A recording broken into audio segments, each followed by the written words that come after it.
Bismillahirrahmanirrahim. Assalamualaikum warahmatullahi wabarakatuh. Waalaikumsalam. Bismillah, alhamdulillah, wassalatu wassalamu ala rasulillah wa ala alihi wasallam wa ala amma ba'du. Ibu dan bapak-bapak, mudah-mudahan saya kuat nih pulang malam nih, aduh. Can angeus deh ya buat hari ini. Prestasi luar biasa, panglilana selama saya hidup membuat presentasi ini lamanya luar biasa. Ya disambungkan ke ini nggak nyambung, disambungkan ke ini nggak nyambung, bolak-balik, selesai, udah simpen, pulang dibuka lagi kehapus tadi, aduh ya Allah ya Rabbi, secerik membuat ini aduh, subhanallah berat sekali. Jadi kita ini sudah bagian keempat ya.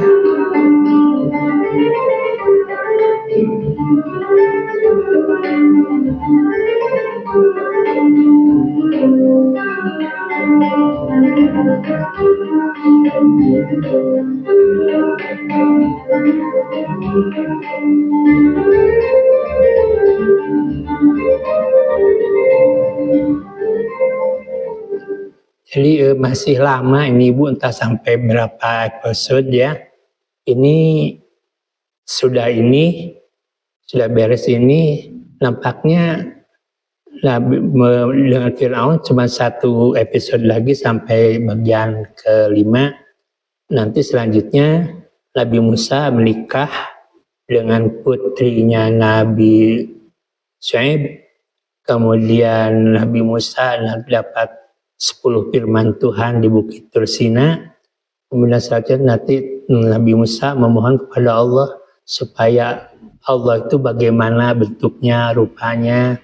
Kemudian nanti di mana Fir'aun dimakamkan, dan pada tahun 2020 kemarin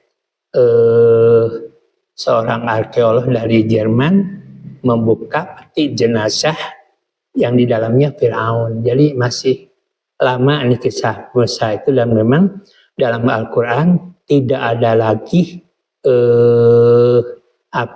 cerita yang paling panjang itu cuma Nabi Musa. Ada di 36 surat tentang Nabi Musa. Paling panjang Nabi Musa itu. Kita bersalawat dulu Bu ya, Bapak.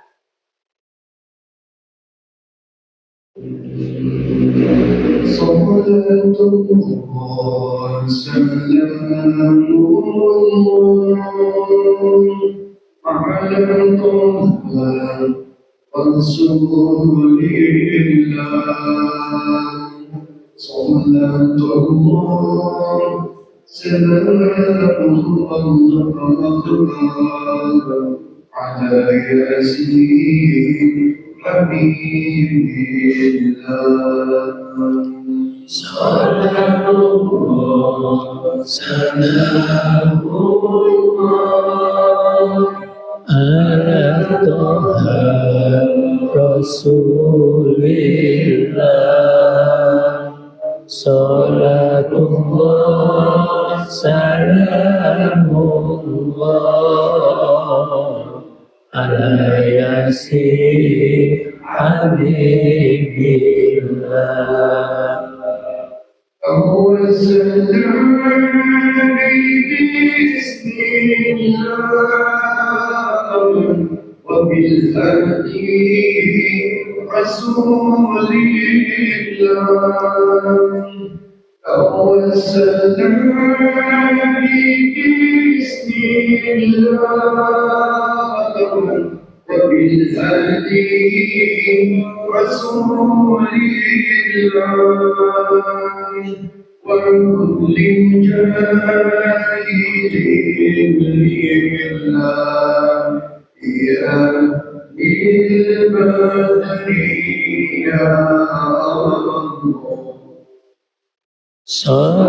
Salatullah, salamullah,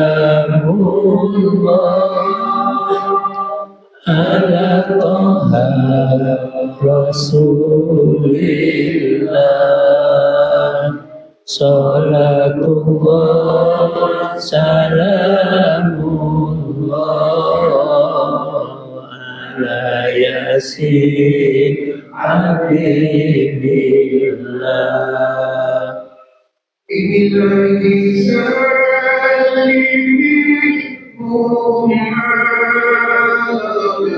min al-afati wal-idran. Ilahi sallimihum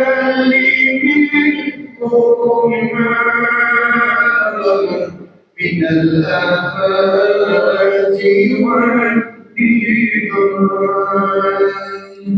ومن أمر ومن إلى للبرية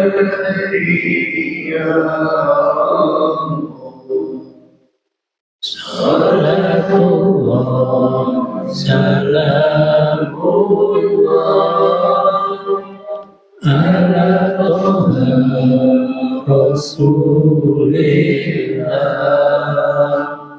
Salatullah salamullah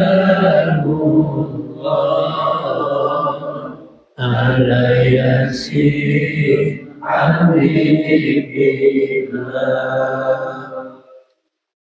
Ibu nu agaduhan incu tanya diaoskeun nu baik.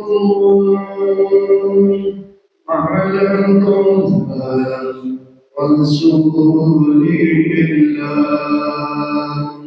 صلاة الله سلام الله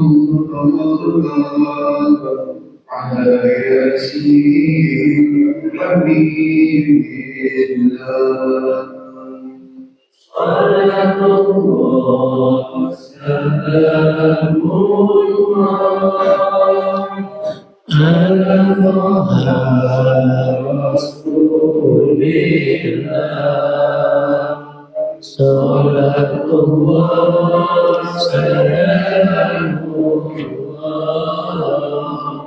ala yasin habibillah.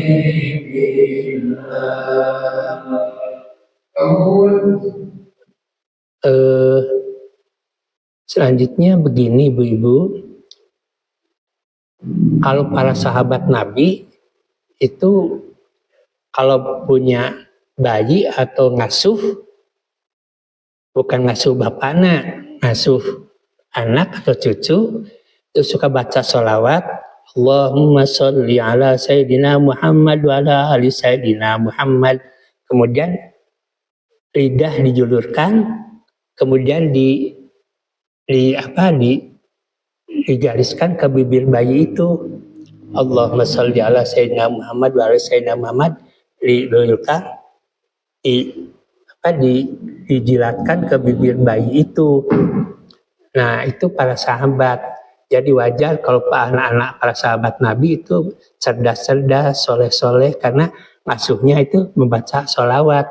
Beda dengan kita, gira gede, gira Yalung, gira Bandung itu, gira gede, gira Jakung, gira sekolah ke Bandung, naling nengkung, gira gitu. Padahal Islam telah mengajarkan itu baca sholawat.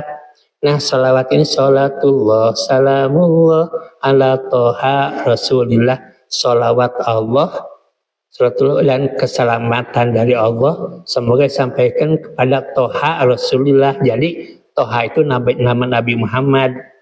Sholatullah, salamullah, ala yasin habibillah, sholat Allah dan keselamatan Allah semoga diberikan kepada Yasin habibillah.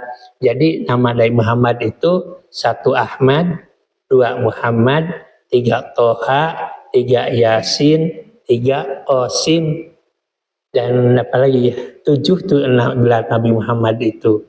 Nah, yang barusan ala Toha ya Rasulullah itu yang menciptakannya bukan orang Arab, bah.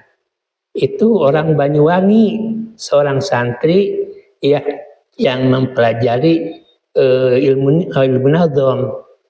Sebab dalam Islam ada pelajaran ilmu nazam. Saya itu paling tidak bisa dari dulu juga itu. Sebab suara saya ini jelek gitu. Nah, ilmu nazam itu kadang-kadang yang harusnya panjang dipendekkan, yang pendek dipanjangkan karena namanya itu diliatul nama itu kagok syair gitu, jangan jadi pendek, panjangkan, pendekkan. Nah ini yang baca salatu salamullah jadi mendunia.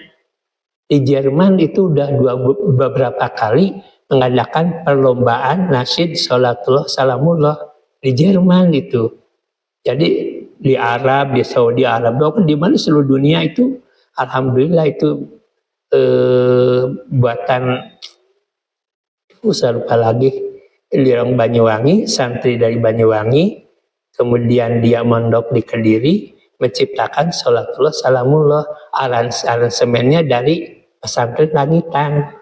Jadi yang tadi itu bukan ciptaan orang Arab, adalah ciptaan orang Indonesia. Nah cerita sekarang begini Bu ya, mengapa Nabi Musa memohon kepada Allah supaya dibekali dengan sesuatu yang luar biasa? Itu yang dalam syariah Islam namanya mukjizat. Kalau mukjizat ada sesuatu yang membedah adat yang diberikan kepada Nabi dan Rasul. Sedangkan kepada Allah, apabila Allah memberikan kehebatan kepada orang-orang mukmin, itu namanya karomah, i'anah, ma'unah. Kalau keluar biasaan diberikan kepada wali, itu namanya karomah. Jadi sekarang banyak kan orang-orang yang membedah apa terus tapi tidak sakit, tidak apa-apa. Itu namanya i'anah. I'anah itu sesuatu kehebatan keluar biasaan yang diberikan kepada tangan orang-orang mukmin muslim. Ya, seperti orang yang sakit cuma pegang begini itu jadi sembuh. Nah itu namanya i'anah atau ma'unah. Jadi i'anah diberikan, ma'unah diberikan kepada orang-orang mukmin muslim. Kemudian kalau diberikannya kepada para wali namanya karomah. Kalau diberikan kepada para nabi dan rasul namanya mukjizat. Sedangkan apabila diberikan kepada orang kafir namanya sihir. Nah itu. Nah sekarang Nabi Musa berdoa kepada Allah, ya Allah, ini yang dihadapi kami ini berat. Pertama di Mesir terjadi perbudakan. Yang namanya kebudak belian itu dibunuh juga tidak dosa menurut tanggapan mereka. Saya berikan mukjizat, berikan kelebihan pada saya. Kemudian Nabi Musa diberikan mukjizat oleh Allah. Nah sekarang baru mukjizat pada yang diberikan pada Nabi Musa alaihissalam. Apapun yang menentang akan dihukum tanpa ampun. Yang paling menderita adalah Bani Israel. Mereka diperbudak, dipaksa bekerja keras membangun negeri, dan anak-anak lelaki mereka dibunuh demi mencegah lahirnya ancaman bagi kekuasaan Firaun. Jadi gini, Nabi Firaun itu membangun istananya dengan memperbudak rakyatnya, masyarakatnya. Kalau perlu dibunuh gitu. Nah, jadi membangun istana dengan memperbudak rakyat. Kemudian juga nanti membangun piramid. Piramid itu tempat disimpannya mayat-mayat para Firaun. Di sana itu terakhir ditemukan itu diteliti tahun 2020 itu ditemukan lebih daripada 30 mayat, 30 Firaun. Jadi Firaun itu bukan nama tapi gelar pada raja namanya Firaun. Usaha berdiri dari Firaun dan tinggal di dunia. Keluaran 2 ayat 11 sampai 19.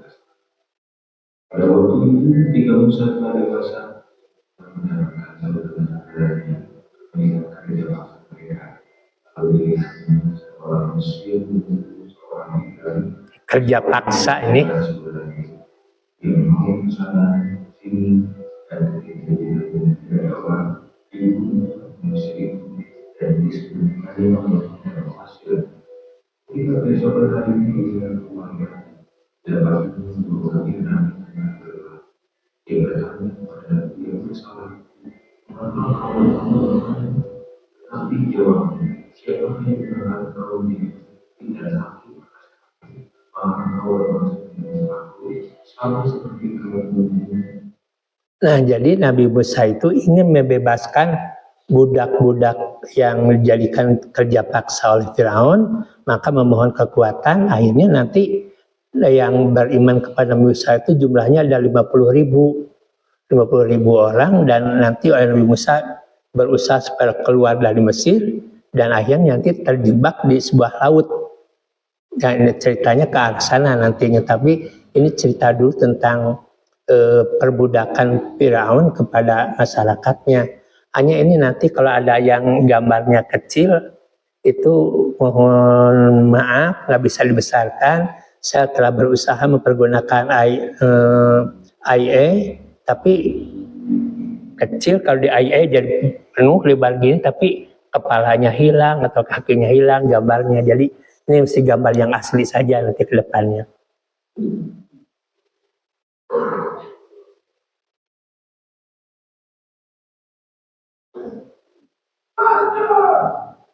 Before liberation, there was slavery.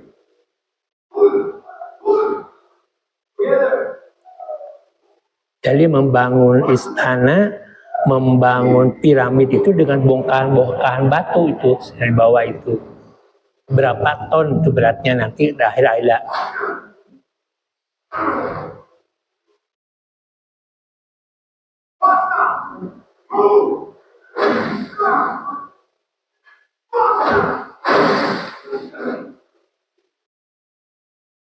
Nah, ternyata ya yang jauh-jauh sebelum mati, Firaun mati gitu, ini sudah menyediakan buat pekuburannya nanti. Itu membangun piramid, jadi dari bongkahan-bongkahan batu yang besar-besar. But where did the pyramid stones come from? Ancient workers cut giant limestone Nah, ini bongkahan batunya. using sleds in the Nile River, then moved them to the pyramid construction site. Wait, that figure just moved? As they stepped closer to the throne, they realized someone was sitting there. Yeah. Hundreds of workers strained under a scorching sun. But suddenly, tension turns to disaster. Chaos threatens an empire's dream. At Giza, the intense heat pushes man and beast to the brink. Catastrophe strikes as a multi-ton stone breaks free. Nah, jadi ini Pak Chandra yang sering ke sana itu, udah berapa kali ini ke Mesir melihat piramid di tempat di mana Firaun disimpan. Sebab dalam Al-Quran, surat apa lupa lagi, umat Firaun itu semuanya tenggelam di laut. Yang diselamatkan, tapi bukan selamat dunia akhirat, yang diselamatkan jasadnya cuma Firaun. Sampai sekarang ada jasadnya di Kairo ya Pak Chandra ya, itu ada jasadnya. Ya kita ayo sama-sama bareng ke Kairo ya untuk melihat jasad itu. Termasuk nanti juga ada tongkatnya Nabi Musa di Aleppo, Turki ada.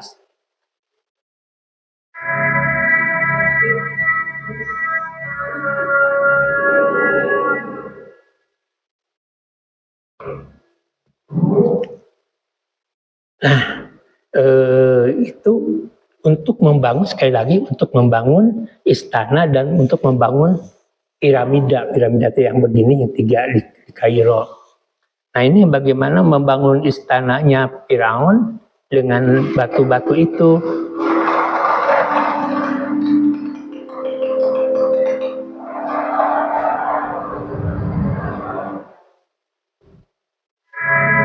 Nah, ini piramida ini.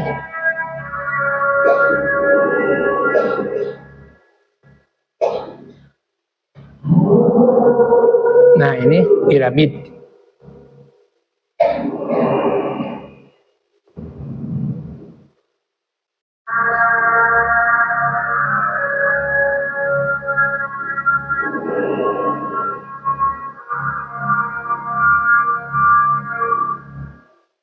Dan juga di piramid dan juga di istana Firaun itu terdapat sejumlah patung-patung yang dikerjakan dan kerja paksa terhadap budak-budak di sana.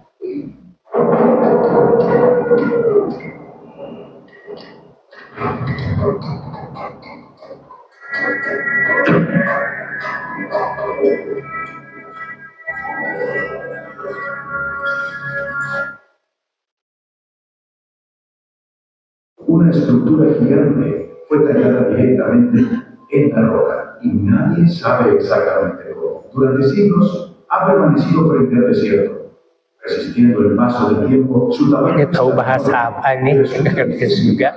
cómo fue creada. Cada detalle fue trabajado con una precisión sorprendente para su época, sin maquinaria moderna, sin herramientas avanzadas, solo manos humanas, esfuerzo extra y técnicas que aún generan dudas. Algunos creen que se usaron métodos que hoy se han perdido con el tiempo. Hoy se intenta recrear su construcción para entender cómo fue posible, pero incluso con simulaciones, muchas respuestas siguen sin aparecer. ¿Cómo lograron construir algo así hace miles de años? Si te gustan estas historias, compártelo para descubrir más enigmas del pasado.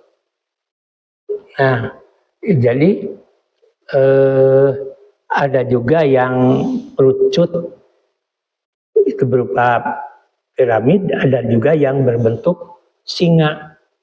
Itu di dalamnya terdapat jasad-jasad para raja sebut Firaun. The pyramids of Giza were already 2,500 years old when Cleopatra was alive. Let that sink in. Cleopatra lived closer to the invention of the iPhone than she Ini did. sedang membangun piramid ini. The pyramid was built around 2560 BC. Cleopatra ruled around 30 BC. That's a 2,500 year gap. From Ini Cleopatra to us, 4.500 tahun yang lalu masih ada ini. Kebayang ya. She's visiting them as ancient ruins, just like tourists do today. History isn't as close together as we think. Follow for more mind-bending ancient facts. Nah, kalau sekarang bagaimana membuka piramid itu? Hidden beneath the Great Pyramid lies a chamber untouched for thousands of years, a forgotten pharaoh. Nah, ini di dalam piramid ini, Captivates the world. ini pasaran mun orang peti jenazahnya Firaun, nanti dibahas juga jasa peti jasad Firaun. The final step was not built in the pyramid. It was hiding what was inside. Massive stones sealed the entrances, protecting the chambers deep within. How did they build with such precision? Ancient Egyptian engineers used simple tools, but they measured every detail carefully, creating near-perfect alignment. How did they lift stones this heavy? Ancient Egyptians used ramps and wooden levers. They worked together in large teams, turning simple tools into powerful engineering. Saya tuh kagumnya begini, itu zaman dulu 4.500 tahun yang lalu sudah begitu bisa membuat sebuah arsitek yang begitu hebat gitu. Dan juga belum ada alat-alat yang modern, tapi begitu bisa gitu membangunnya. Nah sekarang berapa berat balok-balok itu beratnya? Ini kita coba lihat di sini. Bagi yang subscribe, saya doakan hidupmu tidak seberat batu piramida. Tahukah Anda setiap blok batu piramida Mesir beratnya lebih dari 2 ton? Jadi batu itu 2000 kilo batu-batu itu. Satu blok saja beratnya setara dengan mobil kecil. Namun, mereka berhasil memindahkan dan menyusunnya tanpa alat berat. Para pekerja menggunakan teknik canggih dengan alat sederhana untuk menyelesaikan karya ini. Kisah ini membuktikan betapa cerdas dan kuatnya manusia pada masa ini. Subscribe untuk lebih banyak fakta sejarah seperti ini.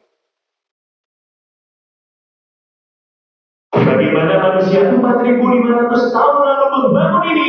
Piramida Agung Giza terdiri dari 2,3 juta pembantu, banyak yang lebih berat dari seekor gajah. Tingginya 146 meter dan presisinya luar biasa. Tapi bagaimana mereka memotong, mengangkut dan mengangkat semua batu itu tanpa teknologi modern? Hingga kini itu tetap menjadi misteri. Nah, setelah itu Nabi Musa itu prihatin. Sedangkan saya tidak punya kekuatan apapun, belum dibekali kekuatan apapun juga. Maka Nabi Musa memohon. Selain memohon, permohonan Nabi Musa ini diabadikan dalam Al-Quran.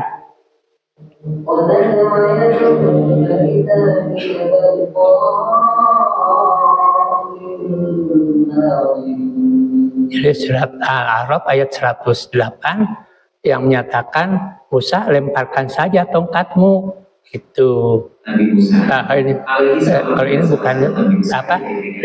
Lihat di tanganmu nanti terbalik. Salah satunya adalah tangan yang dapat bersinar terang benderang saat dimasukkan ke dadanya. Bagaimana kisah ini terjadi? Yuk, simak penjelasannya.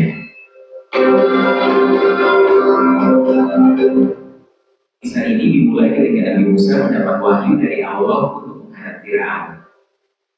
Namun, ia merasa khawatir apakah kaumnya akan percaya bahwa ia benar-benar utusan Allah. Dalam doanya, Nabi Musa berkata, "Ya Tuhanku, bukakanlah hatiku dan mudahkanlah tugasku. Berikan aku mukjizat agar mereka percaya bahwa Engkau mengutusku." Allah kemudian memberikan 2 mukjizat kepada Nabi Musa. Pertama, tongkatnya yang bisa berubah menjadi ular besar. Kedua, tangan yang dapat bersinar terang benderang saat dimasukkan ke dadanya.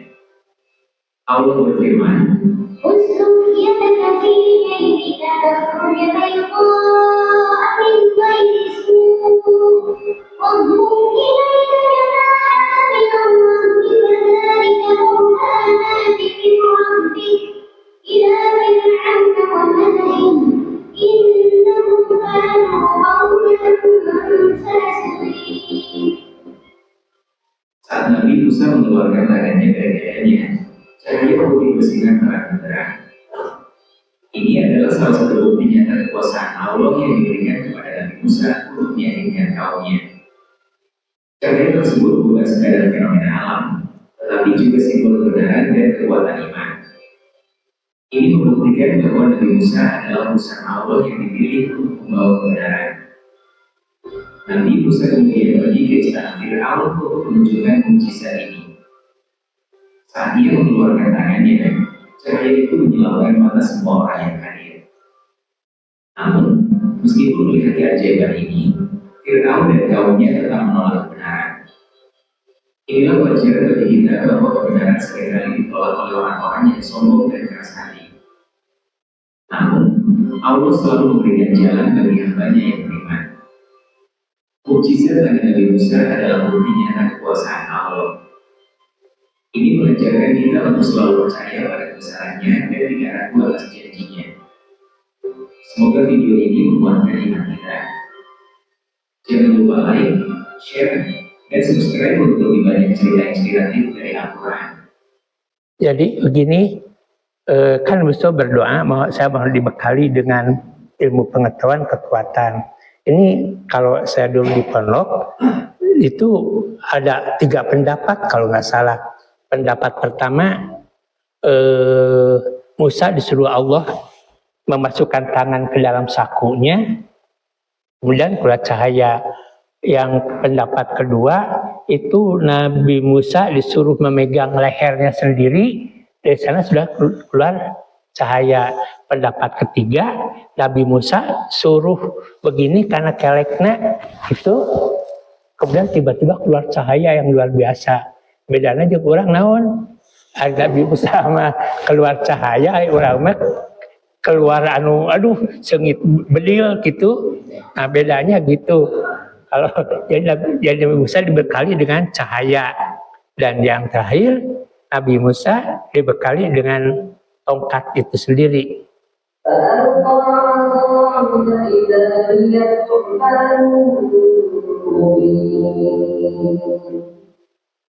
Nah, Musa coba lemparkan tuh tongkatmu sekarang sebagai pertanda kau seorang nabi dan rasul. Suatu hari Allah memerintahkan Nabi Musa untuk melemparkan tongkatnya ke tanah.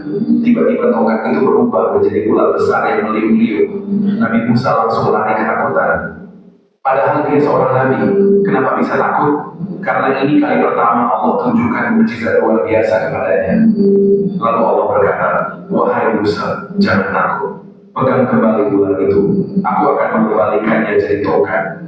Dari situlah Nabi Musa tahu Allah bersamanya, dan tongkat itu bukan sembarang tongkat. Nah, jadi tongkat itu yang nantinya dipakai untuk berperang dengan orang-orang tukang sihir. Itu ada 10.000 tukang sihir melemparkan tongkat-tongkatnya dan tambang jadi ular-ular. Nabi Musa merasa takut, ayat Tamud, kemudian kata Allah, Musa jangan kamu takut, lemparkan saja tongkat itu. Sebelum lemparkan di ular besar, di semua ular-ular itu dimakan ini. Nah, ini untuk minggu depan, siang teh nggak nama. Terakhir, ini penelitian. Aku datang dengan pesan dari Tuhan semesta alam. Di tuntutanku yang pertama, lepaskan Bani Israel. Pemberianmu adalah milikku.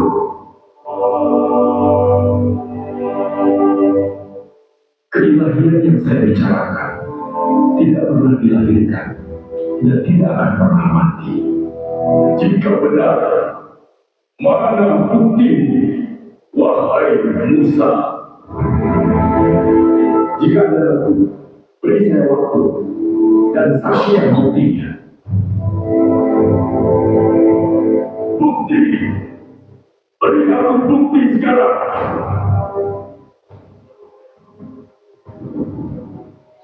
Nah, mengeluarkan cahaya dari tangan, buat sebagai buktinya. Telah mengeraskan hatimu. Sekarang, saksikanlah kuasa yang ada pada tongkat sederhana ini. Dia adalah tanda kebesaran Tuhan yang Maha Esa. Ini adalah tanda dari Tuhan. Allah kosong. Para penyihir itu bisa melakukan hal yang sama. Jangan berkata akan segera berakhir. Ia tidak akan dibiarkan hidup. Biarkan mereka melihat selingan ini dan ketakutan mereka sendiri. Aku mengendalikan segalanya di sini. Nah, jadi nanti ini untuk minggu depan, insya Allah cerita sekali lagi ular Nabi yang mukjizat kepada Nabi Musa itu dipertemukan dengan ular-ular 10.000 ular kecil, yaitu dari tangan-tangan tukang sihir. Dan selanjutnya bagaimana Nabi Musa karena masa perbudakan di negeri Mesir ini semakin merajalela, maka Nabi Musa mengajak kaumnya yang jumlah 50.000 supaya keluar dari Mesir ini sampai kepada suatu tempat pantai. Karena kecapean itu beberapa hari perjalanannya, akhirnya membuat tenda-tenda dan mereka menginap siang malam di sana. Kemudian oleh Firaun dikerahkanlah bala tentara untuk membunuh Musa dan membunuh kaumnya yang 50.000 orang, sehingga kaumnya maju. Ada laut ombak yang besar, mundur bala tentara Firaun. Akhirnya gimana ya, minggu depan lah tengahnya gitu. Sekian dulu Ibu ya. Assalamualaikum warahmatullahi wabarakatuh.